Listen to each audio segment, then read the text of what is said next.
Hi, welcome to delish घर में रलिश। Situ here. आज का वीडियो मैं स्पेशली फ्रेंड्स की रिक्वेस्ट पे बना रही हूँ कि साउथ इंडियन डोसा और इडली का बैटर कैसे बनाएं जिससे डोसा एकदम क्रिस्पी बने।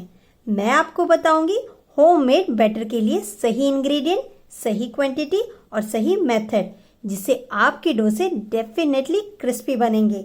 तो चलिए शुरू हो जाते हैं। हम लेंगे 2 कप राइस। यहाँ मैंने 2 कप राइस लिया है। हाफ कप उड़द की दाल, आपके पास स्प्लिट वाली है वो भी चलेगी, लेकिन धुली हुई होनी चाहिए।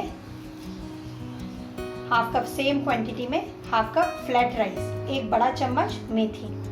अब राइस और उड़द की दाल का रेशियो 1 कप राइस में 1/4 कप उड़द की दाल डालनी है आपने। मैंने यहाँ 2 कप लिया है, इसलिए मैंने यहाँ पे हाफ कप उड़द की दाल लिया है।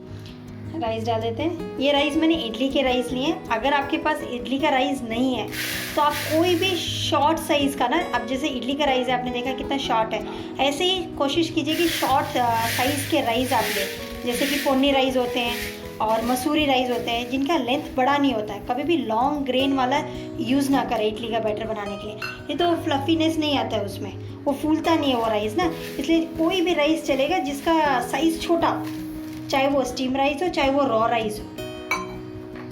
अब इसमें मैं उड़द की दाल डाल दूंगी हाफ कप।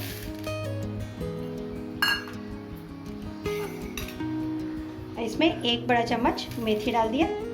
इसमें से आप कुछ भी मिस ना करें, कोई भी इंग्रेडिएंट। जैसे ये मैंने मेथी डाला है, मेथी डालना बहुत ज़रूरी है। मेथी से क्या होता है कि हमारा जो डोसा होता है वो ब्राउनिश कलर का आता है, उसका कलर अच्छा आता है। दूसरा, फॉर्मेट के लिए भी हेल्प करता है और उसमें क्रिस्पीनेस लेके आना, और फ्लेवर तो ये देता ही है। आपने नोटिस किया होगा कि मैंने इसमें फ्लैट राइस नहीं डाले क्योंकि इसमें इसे सोक होने में ज़्यादा टाइम नहीं लगता। तो ग्राइंड करने से आधे घंटे पहले हम इसे धो के इसके साथ मिक्स करके एक साथ ग्राइंड कर लेंगे। और ये जो फ्लैट राइस होता है ये डालना ज़रूरी है क्योंकि इससे क्या होता है कि डोसे में जो फ्लफीनेस आता है वो इसी की वजह से आता है। तो इस स्टेप को भी आप मिस ना करें। अब सारे इंग्रेडिएंट्स को अच्छे से धो लेंगे जब तक कि उसका पानी साफ़ ना हो जाए, और इसे सोक करने के लिए रख देंगे 5 to 6 आवर्स, और उसके बाद इसे ग्राइंड कर लेंगे।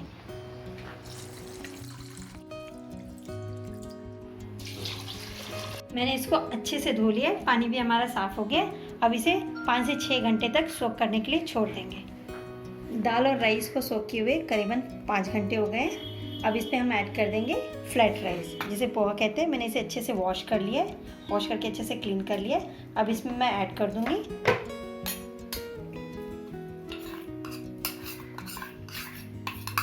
इसके साथ ऐसे मिक्स कर देंगे। अब आधे घंटे के बाद मैं इन सबको ग्राइंड कर लूँगी।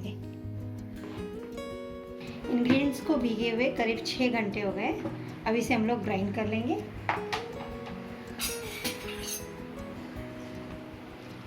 ये देखिए कितनी अच्छी तरह से ये सोक हो चुके हैं। अब इसे हम लोग ग्राइंड कर लेते हैं। पीसने के लिए आपको जो पानी चाहिए होगा वो आप इसी पानी का यूज़ करें क्योंकि इसमें सभी न्यूट्रिएंट्स है, आपने इसी में सोक करके रखा है। मैं सोक इंग्रेडिएंट्स को मिक्सी में पीस रही हूँ। अगर आपके पास वेट ग्राइंडर है तो उसमें पीसिएगा, उसमें रिज़ल्ट और भी अच्छा आएगा। लेकिन सभी लोगों के पास नहीं होता है वेट ग्राइंडर, तो आप मिक्सी का भी यूज़ कर सकते हैं। थोड़ा सा पानी और डाल लेंगे। ज़्यादा पानी डालना नहीं है, रनिंग कंसिस्टेंसी नहीं होना चाहिए। जितना पीसने के लिए चाहिए सिर्फ उतना ही पानी आप इस्तेमाल करें।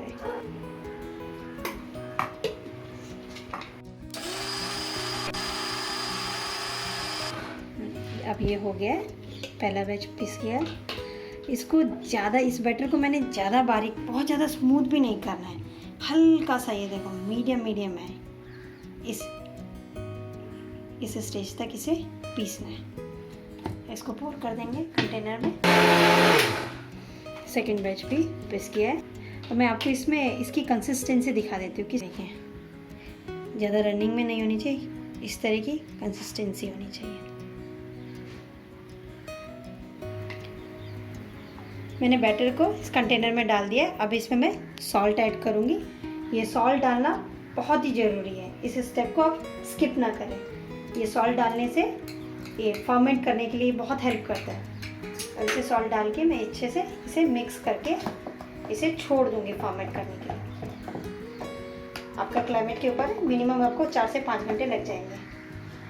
और जिस कंटेनर में आप रखें वो कंटेनर को हाफ ही तक बैटर रखें, उससे ज़्यादा नहीं, क्योंकि जब ये फॉर्मेट होगा तो उसका डबल, ऑलमोस्ट डबल हो जाएगा। तो मैंने इसे यहाँ हाफ ही रखा है, आप देख सकते हैं।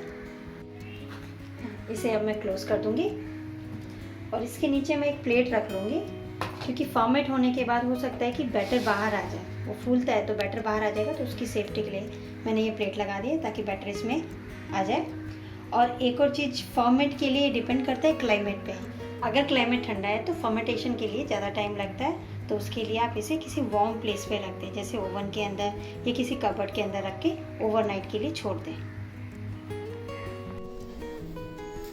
वाह, आप देख सकते हैं कितने अच्छे से ये फॉर्मेट हो गया, कितने अच्छे से फूल गया, इसका लेवल कितना बढ़ गया है। मुझे ये फॉर्मेट करने के लिए 7 घंटे लगा। ये क्लाइमेट पे डिपेंड करता है, यहाँ का क्लाइमेट गर्म था तो आप आपके क्लाइमेट के अकॉर्डिंग इसे फॉर्मेट करने के लिए छोड़ दे। ये देखिए, मैं इसे ओपन कर देती हूँ, कितने अच्छे से ये फॉर्मेट हुआ है। ये देखिए, अगर आपको इडली डालना है तो मैं आपको रिकमेंड करूंगी कि जो पहले दिन का जो फ्लफी जो बैटर होगा वो आप इडली के लिए ही यूज़ करें, जिससे कि आपकी इडली बहुत ही सॉफ्ट और फ्लफी बनेगी बिना हिलाए। अगर आपको इडली बनानी है तो आप यहीं से डायरेक्ट इस तरह से इडली बना सकते हैं इससे। अब हमें डोसा बनाना है तो मैं इसे अब अच्छे से हिला दूंगी, इस तरह से मिक्स कर दूंगी। उसके बाद मैं इसका डोसा डालूंगी। मैं आपको दिखाती हूँ किस तरह से मैं डोसा डालूंगी। ये देखिए, इस तरह से अच्छे से इसे मिक्स कर दीजिए। ये देखिए, मैंने इस बैटर को अच्छे से मिक्स कर दिया। अब ये डोसे के लिए रेडी है। तो चलिए अब डोसा डालते हैं। डोसा डालने के लिए मैंने यहाँ पे तवे को गर्म कर लिया है। तवा आपका अच्छे से गर्म होना चाहिए। अब इसमें मैं 2 भर के लेडर इसमें डालूंगी, इस तरह से सेंटर में डालेंगे और इसे इस तरह से जल्दी से स्प्रेड करेंगे। देर नहीं करना, नहीं तो स्टिक हो जाएगा, स्प्रेड नहीं हो पाएगा। इस तरह से और इमीडिएटली इसके ऊपर घी नहीं डालेंगे, हल्का सा कुक होने देंगे। उसके बाद हम इसमें घी डालेंगे। आप चाहे तो तेल भी यूज कर सकते हैं, लेकिन घी के डोसे ज्यादा अच्छे लगते हैं। इसके कॉर्नर्स में अब मैं घी डाल दूंगी इस तरह से। अब मैंने फ्लेम को बढ़ा दिया है, मीडियम टू हाई फ्लेम कर दिया है। अब जितना घी डालना चाहते हैं अब वो डाल सकते हैं, बिल्कुल ऑप्शनल है। अब इसे कुक होने देंगे जब तक कि ये ब्राउन ना हो जाए। ब्राउन होने के बाद इसे हम लोग टर्न करेंगे। ये देखिए, ये अच्छे से ब्राउन हो गया। मैं इसे टर्न कर दूंगी।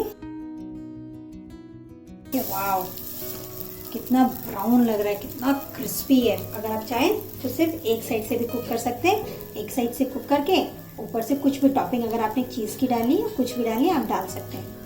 तो मैं इसे दोनों तरफ से कुक करें, ये आपकी इच्छा। अगर आप एक तरफ से कुक करना चाहते हैं तो सिर्फ एक तरफ से कुक करके भी खा सकते हैं। जैसे कि आपने रेस्टोरेंट में देखा होगा, वो एक तरफ से ही कुक करते हैं। ये देखिए, दूसरे साइड से भी कुक हो गया। आपने ज्यादा देर तक कुक नहीं करना, स्लाइटली 1 मिनट से भी कम। मैं इसे टर्न कर दूंगी। अब इसे, वाह कितना क्रिस्पी है, देखिए।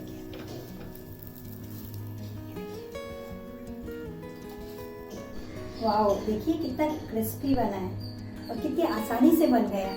तो आप भी इसे घर में जरूर ट्राई कीजिएगा और बताइएगा कि कैसे बने। मिलते हैं मेरे अगले वीडियो में एक नई रेसिपी के साथ। Bye bye. अगर आपको मेरी वीडियोस अच्छी लगे तो प्लीज फ्रेंड्स मेरे चैनल को सब्सक्राइब करें और उसे शेयर करें। Bye bye.